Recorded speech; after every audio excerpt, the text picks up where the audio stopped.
आपका भी सीना चौड़ा होता है, आपका भी सिर गर्व से ऊंचा होता है।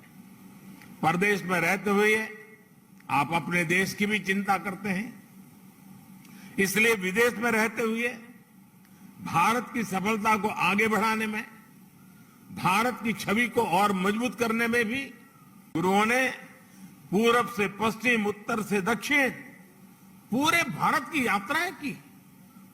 हर कहीं पर भी जाइए उनकी निशानियां हैं, उनकी प्रेरणाएं हैं, उनके लिए आस्था है।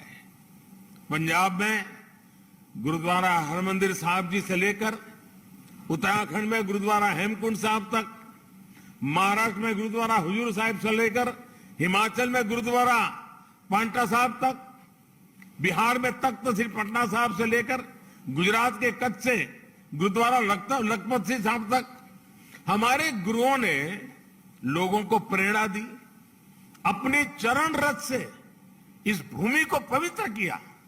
इसलिए सिख परंपरा वास्तव में एक भारत श्रेष्ठ भारत की जीवंत परंपरा है।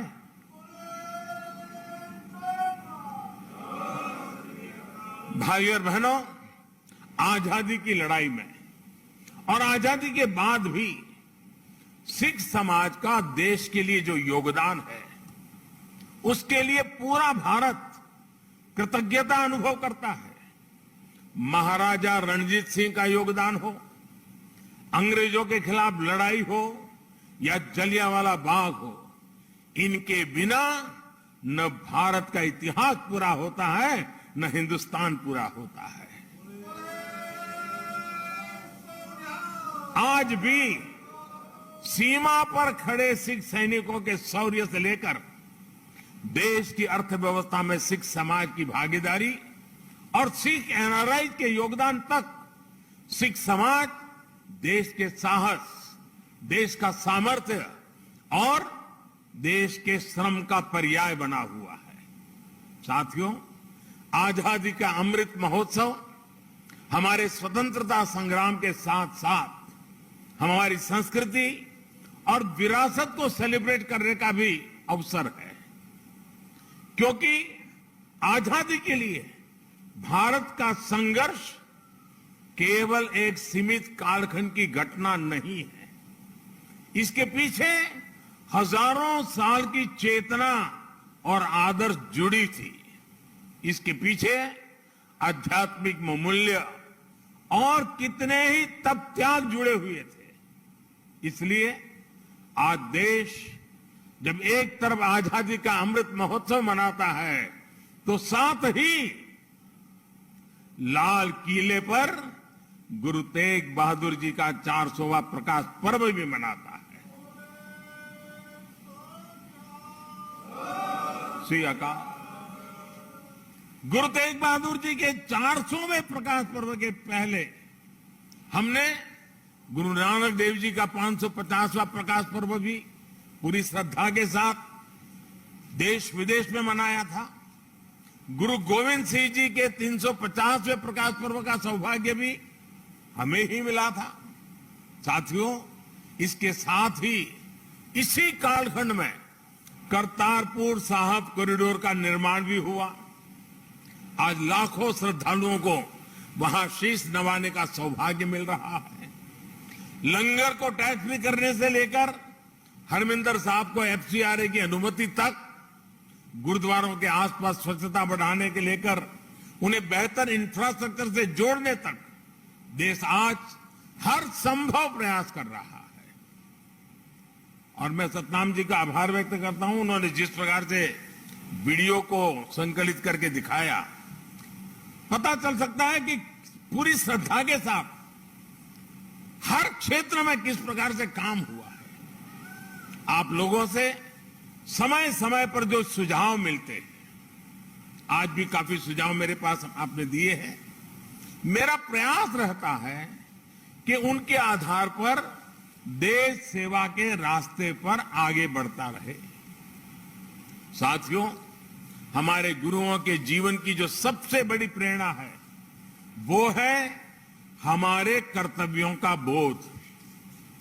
आजादी के अमृत काल में देश भी आज कर्तव्यों को प्राथमिकता देने की बात कर रहा है। सबका साथ, सबका विकास, सबका विश्वास और सबका प्रयास, यही मंत्र हम सबको भारत के उज्जवल भविष्य को सुनिश्चित करता है।